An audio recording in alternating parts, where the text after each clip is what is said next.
And good morning. This is your friendly neighborhood Tironan. And we have a second gift aircraft from ExploratorOne again. And kind thanks. He stated that he kind of felt bad because I had to fly the Blenheim. Listen, folks, anytime I get to produce new content, that's my job. And so anytime I get to review a plane, even if it is not the most positive of views, trust me on this, it's like manna from heaven. So A, you owe me no apology, and B, uh, thank you from the bottom of my heart, with all humility. Thank you. Gift aircraft are always appreciated. They are not obligatory. Okay, um, but he said some kind words, and I'm going to acknowledge him here. He said that you do a lot of good for the channel and you deserve some support. And kinder words have never been said to me. So thank you again. Um, all right, let's talk about the XP-50. And it has an interesting concept because it actually went back to another aircraft which looked rather strange but performed at the time rather spectacularly, called the XF-5F. And that aircraft was built along similar lines, and because of that, it had direct influence on this aircraft. And it was built for the Army, and its performance was um, pretty spectacular. Let's talk about the predecessor just a little bit. The XF-5F was built in competition with the XF-4F. And of the two aircraft, uh, I will say that the thing was compared against everything in the U.S. inventory, plus the Hurricane, plus the Spitfire. And it outshone them all. According to the test pilot, the only thing that came in, the Spitfire came in as a distant second. The aircraft could climb at more than 4,000 feet a minute, which for the time, now understand, in a minute, a modern aircraft could climb to 50,000 feet. Okay. But at the time, that was nothing short of spectacular. And because of the difficulty of making a twin engine design for a carrier and because of the additional complications to the part stream, and remember that the U.S. had to, uh, when you engage in air wars across the Pacific and over in Europe, everything comes with at least a 3,000 mile supply chain. And the Pacific, you could almost triple that. It's 8,000 miles across the Pacific. Okay. And it affected every single thing that the U.S. did because you have to be able to move them by rail lines. You have to be able to move whatever the equipment is and package it efficiently in cargo ships. And then you have to um, move it either 3 or 8,000 miles, depending on where you're going. And then you have to supply all the spare parts for it. So every aircraft you add to the logistics chain becomes horrendous, which explains why the X5F was not chosen over the F4F. Um, it came down to difficulties in manufacturing when you're trying to get out every aircraft you need.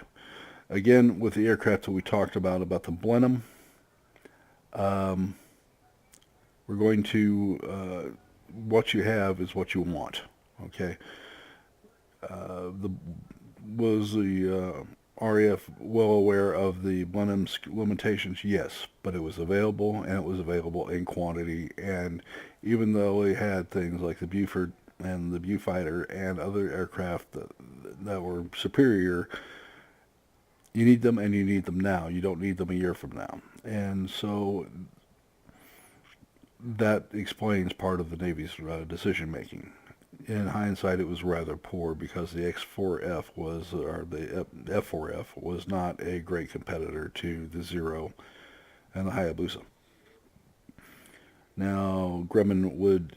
There was another complication that reflects on this aircraft because a lot of the design inputs went right into this aircraft.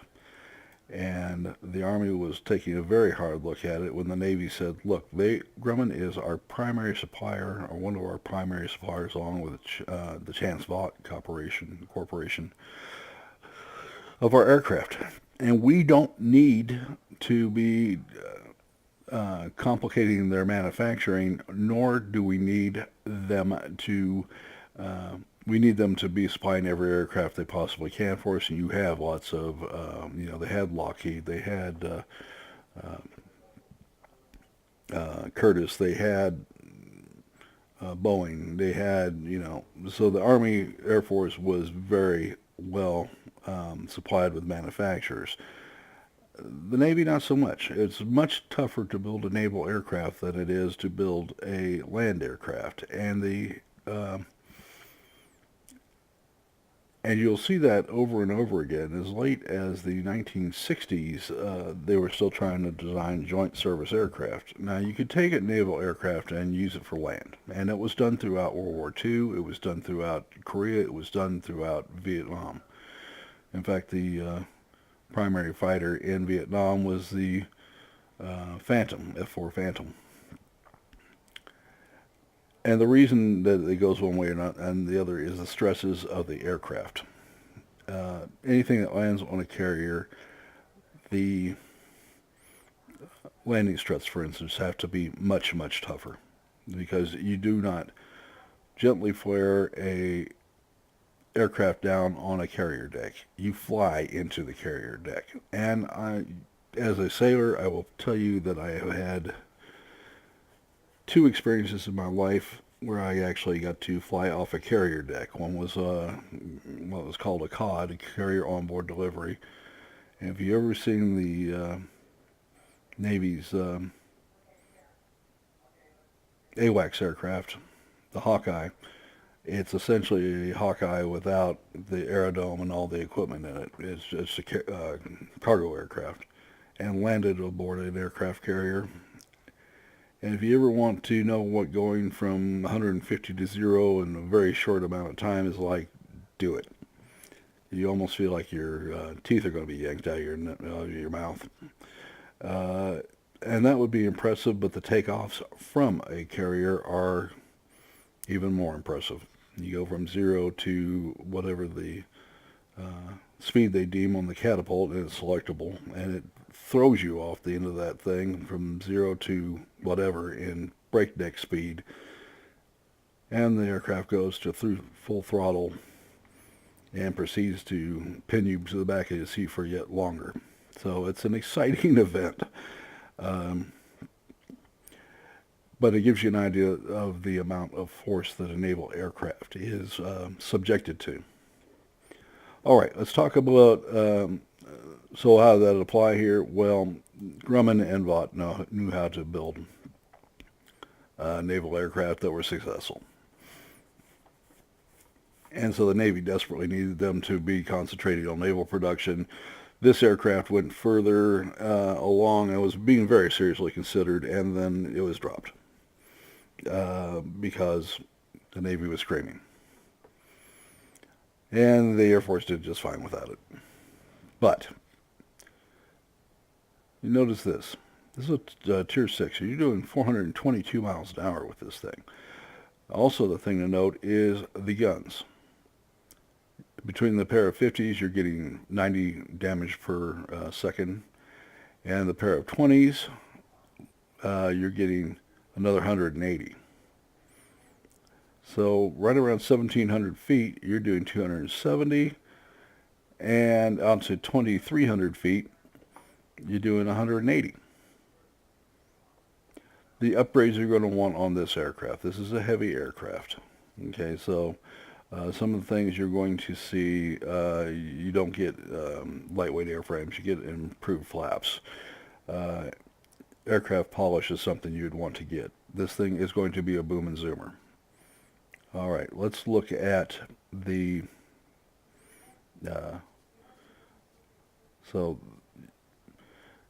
again, is a multiplicative thing, right? You get 1.05 with the aircraft polish. The higher that number is, the higher your effect is going to be on your aircraft. So if you go put it on a 150 mile an hour aircraft, you're hardly going to notice. When you start talking, in the case of the ME 262 and you're doing 565, you're going to be pushing over close to 600 miles an hour, right? Major deal. So that's what you're going to want.